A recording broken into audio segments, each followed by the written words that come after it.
Alright, seterusnya. Okey, kita tengok pada topik seterusnya ialah aplikasi haba benda tertentu dalam kehidupan harian. Okey, kita ada kita bincang dulu proses perubahan fasa air. So, semasa air melebur, molekul air menyerap haba kan. Jadi, haba pernah pelakuran menyebabkan perubahan fasa ais lah daripada pepejal ke cecair. Okay, kita repeat je. Semasa air mendidih, molekul air menyerap haba, pendam penguapan menyebabkan perubahan fasa air daripada cecair ke gas. Okey. Jadi semasa wap air terkondensasi, molekul wap air membebaskan haba pendam penguapan menyebabkan perubahan fasa wap air lah daripada gas kepada cecair. Jadi kan apa yang menarik ialah so kita ada peleburan, haba pendam diserap kan. Kemudian kita ada penjejatan. Kemudian sebaliknya kita ada haba dibebaskan, kondensasi, kemudian pembekuan. Jadi kan penyerapan haba pendam semasa peleburan dan penjejatan boleh digunakan untuk memberi kesan penyejukan. So kita ada istilah yang pertama hari ini ialah kesan penyejukan.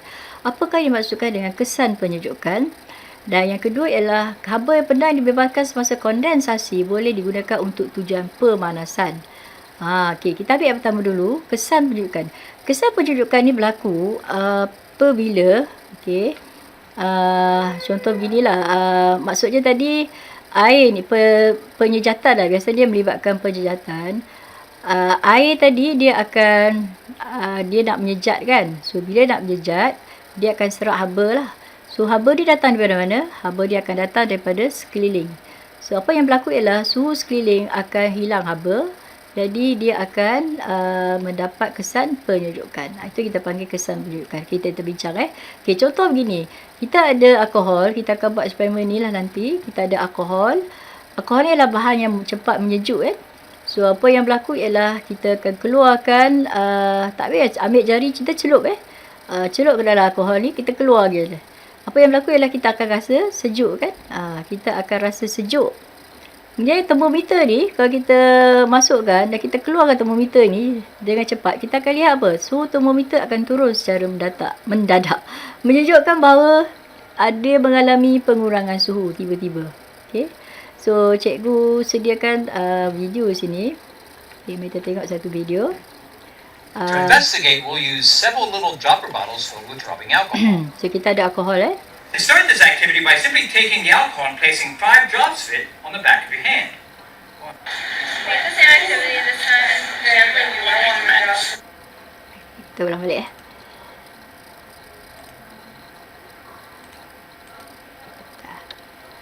Okey, so kita ambil beberapa titis alkohol. Okey. Kita letakkan di atas tangan kita, ada 5-6 titis. Okey. Yang ini dibuat dalam kelas je lah. So, kita akan dapati bahawa alkohol tu akan menyebabkan badan tangan kita rasa sejuk kan. Okay. Jangan ikut lah masalah ni nampak. Okey. Kita akan buat aktiviti yang kedua pula. Kita titiskan 5 titis alkohol tadi. Dan kali ni apa kita buat ialah kita akan tiup. Tiup di atas tangan kita. Dan apa yang kita akan dapat lihat ialah kita akan rasa apa? Tangan kita akan jadi lebih sejuk lagi. Okey, kita akan rasa lebih sejuk lagi lah. Okey. Kata cooler lah. Kenapa lebih sejuk? Kerana tadi cikgu dah bincang, apabila alkohol tadi menyejat, dia akan serap haba daripada tangan kita kan, itu badan kita lah. So haba ni diberi, so tangan kita atau badan kita kehilangan haba. Haba pendam tentu penguapan kan. So hilang haba situ. Jadi menyebabkan suhu tangan kita akan jadi sejuk, akan turun dan kita akan rasa sejuk. Bila kita tiup ni maksudnya kita telah buatkan udara di atas tangan kita lebih ada udara yang bergerak kan. So udara bergerak ni akan mempercepatkan lagi penyejatan alkohol. Sebab itu kadar penyejatan alkohol lebih tinggi dan lebih banyak lagi haba diserap. Sebab itu kita rasa lebih sejuk. Okey. Right, kita ada satu eksperimen lagi yang ditunjukkan di sini. Okey, apa yang kita nampak ialah kita ada termometer. Ni disediakan termometer dan kipas. Nampak dia ambil kipas ni untuk mempercepatkan lagi lah proses kan. Okey. Jadi di sini ialah termometer. Jadi masa lah dia ambil masa ni ialah termometer. Okey. Kita akan buat nanti di sekolah. So kita celupkan, titiskan alkohol pada termometer ni. Cuba tengok apa yang berlaku. Nampak tak? Suhu akan turun dengan cepat kan? Dalam masa berapa saat ni. Okey, suhu turun. Suhu turun menunjukkan apa? Bila alkohol menyejat, buli termometer tu akan apa? Akan kesan bahawa haba di sekeliling tu telah apa? Telah diserap oleh alkohol tadi, dan sebab itulah suhu sekeliling akan sejuk, akan turunlah dan sejuk. Okey, itu yang pertama lah. So, itu yang kita panggil sebagai kesan penyejukan. Kita ada satu lagi eksperimen yang kita boleh buat dalam makmal. Sekali kita pakai alkohol. Alkohol kita masuk dalam beaker, kita tiup. Jadi alkohol menyejat lah apabila udara ditiup. Tiup dia mempercepatkan lagi penyejatan. So, bandingkan tahap kesejukan beaker sebelum dan selepas udara ditiup ke dalam alkohol. Jadi kita lihat apa, beaker lebih sejuk selepas udara ditiup lah ke dalam alkohol, sehingga kita boleh nampak macam ada air kat sini, macam ais. So, apabila molekul cair alkohol keluar, ia menyerap haba pendam tubuh apa untuk memutuskan ikatan antara molekul. Oleh itu, suhu persekitaran alkohol menjadi sejuk kerana haba telah diserap. Maksudnya, haba diserap daripada sekeliling, menyebabkan suhu dia akan jadi rendah lah. Mungkin sejuk lah. Dan kita nampak macam ada ais kat situ kan. So, apakah kesan penyejukan cair? Ini penting So, kesan penyejukan ialah menyebabkan persekitaran tercair akan menjadi sejuk kerana haba telah diserap. Contohnya, persekitaran beaker ni lah. Macam tangan tadi, tangan kita lah persekitaran kan. Persekitaran peluh tadi ataupun persekitaran alkohol tadi. Okey, mari kita lihatlah beberapa aplikasi haba pendam tertentu dalam kehidupan. Sedapnya air ni, ais ni. So, terangkan bagaimana minuman disejukkan menggunakan ketolak ais. Nampak ketolak ais ni. So, apa yang kita ada ialah bila ais cair, ia menyerap haba yang banyak daripada minuman. So, minuman hilang haba dan suhu dia akan turun. So, suhu akan turun lah. Sebab itu, air tu kita minum dan segar lah. Tapi bila semua ais tu dah cair, apa jadi? Suhu dia akan naik semula. So, ais minuman tadi dah tak sesejuk tadilah. Okey. So, kesegaran ikan dan daging boleh dikekalkan dengan meletakkan dalam bekas melalui ais dan air. Kadang kita letak sini ini ikan. Mungkin juga kita letak tin kan. Ada tin Coke ke yang kita jual kan. Kita letak dalam ais. Jadi apa yang berlaku ialah ais mempunyai haba pendam tentu pelakuran yang besar. Jadi ia menyerap banyak haba dari ikan semasa ia cair. So, suhu ikan turun dan ikan boleh disimpan pada suhu rendah dalam masa yang lama lah. Jadi bila suhu rendah dia lebih segar lagi lah. Okey, steam. Boleh tengok tadi awal-awal tadi cikgu tunjuk kukus ikan dalam steam menggunakan periuk steam kan. Kaedah steam, kukus. Okey, apa yang berlaku ialah air mempunyai haba pendam tentu penguapan tinggi. So, air ni kita didihkan. Okey, bila didih, dia sebab tu kita tutup kalau tutup apa jadi? Steam yang dihasilkan tadi tak boleh keluar. So, dia akan kondensasi. So, bila dia kondensasi, dia akan pergi ke ikan. Apa saja permukaan yang ada kat situ dia akan pergilah. So, dia akan pergi kondens pada ikan. Jadi, ketika ini haba pendam tentu penguapan dibebaskan masuk ke atas ikan lah. Jadi, haba tu diberi kepada ikan. Jadi, steam ni tadi akan apa? Akan terkondensasi menjadi air semula. Jadi, ikan dapat haba, sebab itu ikan dimasak dengan cepat. Dengan menggunakan kaedah steam atau kukus. Okey, mengapa badan kita rasa sejuk apabila berpeluh, selepas berpeluh? Kenapa Allah jadikan kita supaya mudah berpeluh? Okey, jadi kita berpeluh pada hari yang panas atau semasa melakukan kerja yang berat. Okey, jadi peluh akan atas badan menyejat, macam alkohol tadi lah. Ia menyerap haba pendam tentu penguapan dari badan. Suhu badan berkurang, oleh itu badan dapat disejukkan dengan mengeluarkan haba. Jadi, kadar penyejatan boleh meningkat dengan adanya aliran udara. So, maksudnya, kita berpeluh, kita duduk di bawah kipas, akan mempercepatkan lagi penyejatan peluh dan badan kita akan rasa lebih sejuk. Okey, idea dia. Okey, mengapakah tangan yang terkena steam panas akan luka lebih teruk berbanding terkena air panas? Kita mungkin ada pengalaman naik motor kena exhaust itu. Exhaust tu dalam bentuk wap gas kan? Memang sakit. Luka dia memang teruk. Okey, kerana air mempunyai haba tentu penguapan tinggi. Apabila steam mengalami kondensasi kat atas kulit, banyak haba dibebaskan ke atas kulit. Jadi boleh sebabkan luka yang teruk. Dia macam ni. Kan ingat lagi tadi kita ada katalah suhu awal kita 30 darjah kan. Daripada 30 darjah dia akan naik 100 darjah Celsius. Ini dalam bentuk air kan. Ni air didih. Air dalam bentuk air didih. Kalau kita kena memang sakit lah. Lepas tu jadi steam tau. Pada 100 darjah Celsius. Kat sini dia ada, yang ni dia serap MC theta je. Ni 100 kan. Yang ni dia serap apa? ml. Jadi haba dia serap double. Yang ini campur dengan ini. Memanglah tinggi lah. Memang sakit lah. Sebab haba yang banyak dia serap. Okey, akhir sekali kita akan bincang tentang peti sejuk. Okey, aplikasi yang kita guna sebenarnya ada dua lah, peti sejuk dan juga aircon. Tapi dalam konteks kita kena bincang ialah peti sejuk.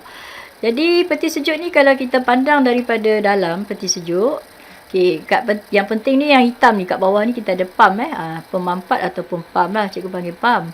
Motor kan. Kalau rosak ni rosak lah semualah. Kat belakang ni kalau kita perasan dia ada yang warna hitam dalam lengkar-lengkar tu, yang ni kita panggil condenser. Kemudian sebenarnya kat dalam ni kat bahagian freezer. Ini PTI yang konvensional lah, yang mana freezer di bahagian atas. So dekat bahagian freezer ni kita panggil pembengku atau penjejat. Okey, cikgu ada gambar yang lain.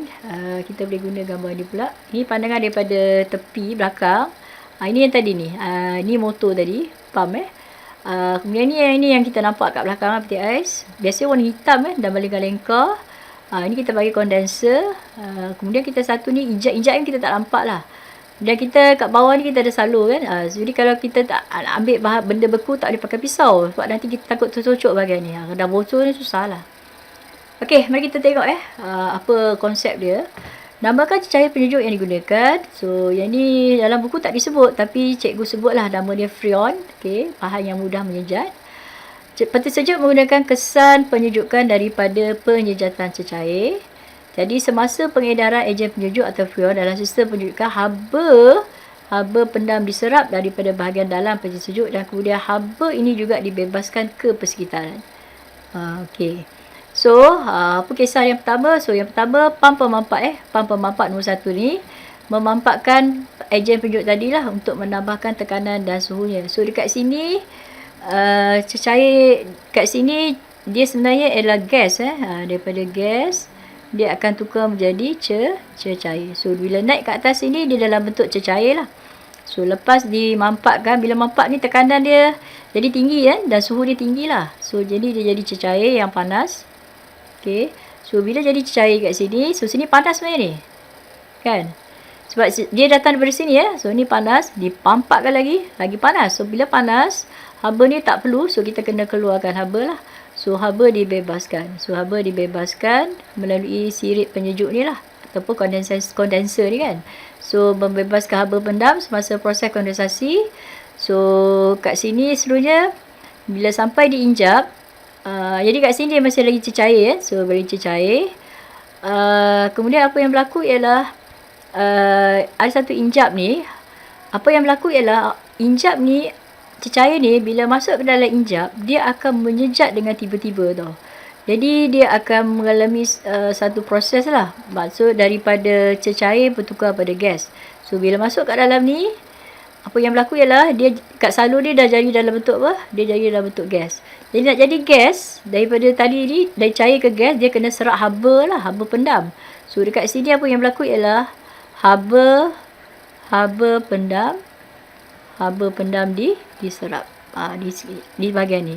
So bila haba pendam diserap, apa jadi ialah suhu sekeliling akan jadi sejuk kan. Suhu kat dalam ni semua sejuk. Okey, suhu akan jadi sejuk. Kenapa freezer kat atas? Sebab udara sejuk akan turun ke bawah kan. So bila udara sejuk turun ke bawah, udara panas naik ke atas. Jadi ini yang kita panggil proses perolakan kan. So udara sejuk ke bawah, udara panas. So akhirnya apa jadi? Peti ais dia akan keseluruhan jadi sejuk. Okey. Right. Okey, jadi bahagian 4 tadi dalam penyejat, ejen penyejuk cair menyejat dan menyerap haba pendam daripada udara dalam peti sejuk. Bahagian pembeku akan menjadi dingin. Ejen penyejuk ialah freon kan, akan mengalir keluar. Okey, maksudnya yang tadi ni dia dah serap haba tadi, dia panas kan. So dalam bentuk cair, so dia keluar dan terus pergi ke pump lah dan proses akan berulang. Okey, so itu sajalah prinsip kerja bagi peti sejuk. Okey, so kesimpulannya, peleburan, kita ada peleburan tadi penyejukan minuman dan makanan oleh ketulan ais, tadi kita dah bincang. Penyejutan bahan pada penyejukan badan ini penyejatan sistem penyejukan peti sejuk tadi. Dan satu lagi ialah aircon lah, sistem penyejukan pendingin udara. Okey, pendidikan penyejukan oleh nitrogen cecair. Okey, ini kita tak bincang lah. Kondensasi tadi proses membungkus makanan, dan proses kopi ni ada mesin kopi kan, untuk pemanasan kopi. Ini pun kita tak bincang lah, boleh carilah maklumat. Okey, cikgu rasa itu saja topik haba pernah tentu. Okey, topik yang seterusnya kita akan bincang soalan lah. Soalan format SPM lah. InsyaAllah kalau ada masa lah, insyaAllah. So, itu saja untuk pelajaran pada hari ini. Kita berhenti di sini dulu. Assalamualaikum dan selamat sejahtera. Sekian, terima kasih.